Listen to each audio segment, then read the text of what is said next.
That's the Patriot Act. We're doing it to ourselves.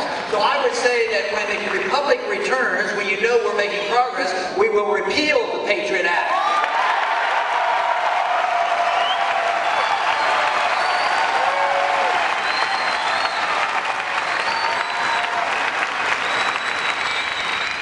Now that Ron Paul's heroic presidential campaign is drawing to a close, millions of liberty lovers nationwide are asking themselves what they can do to continue promoting his cause in a large-scale fashion. Well, I recently scored an exclusive interview with Libertarian presidential nominee Gary Johnson, who says voting for him will help make major inroads for the movement. First promise I'm making if elected President of the United States is I promise to submit a balanced budget to Congress.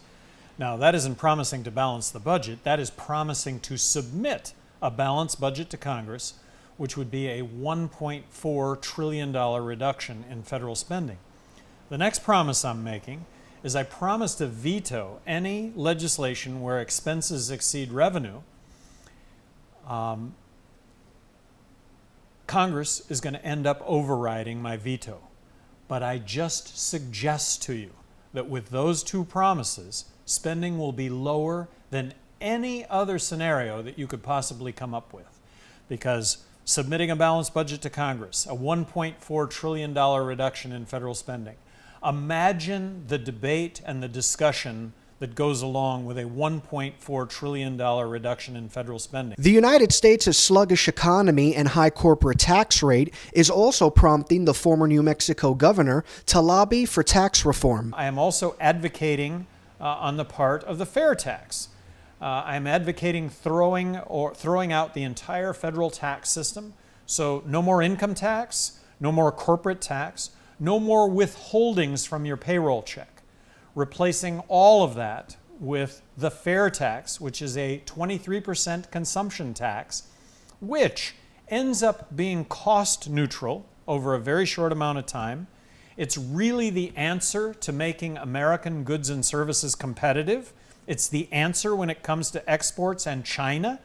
And in a zero corporate tax rate environment, if the private sector does not create tens of millions of jobs, I don't know under what case the private sector would create tens of millions of jobs. According to the Commission on Presidential Debates, third-party candidates can appear on the same stage as the Democratic and Republican nominees if 5 pre-selected polling organizations have them polling at 15% or greater, and if they are on enough state ballots, which Gary Johnson is.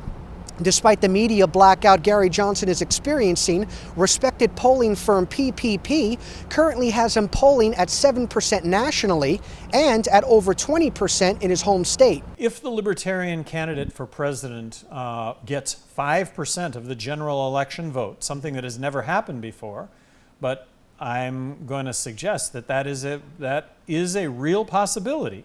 If that happens, the Libertarian Party would receive $90 million in federal matching funds, which would be an absolute game changer.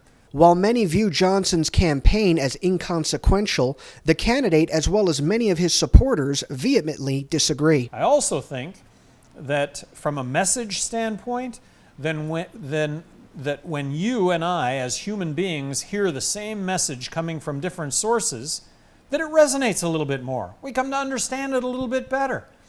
So oftentimes Ron Paul is labeled as kooky. I don't think anything Ron Paul says is kooky.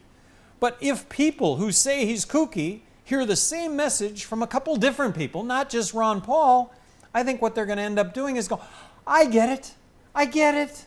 I didn't really understand it when I heard it from Ron Paul. I didn't really understand it when I heard it from Gary Johnson. But now that I'm hearing it from so many different sources, I get it. I get it, and this is what we should be supporting as Americans. And for InfoWars viewers who often feel as if their voices are not being heard, the candidate offered these words of encouragement. Let's look at the war on drugs. Let's look at legalizing marijuana.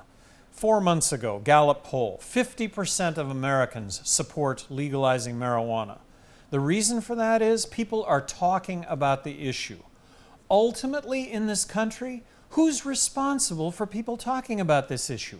It's the Libertarian Party. always fighting on behalf of liberty. On behalf of Infowars.com and PrisonPlanet.com, I'm David Ortiz.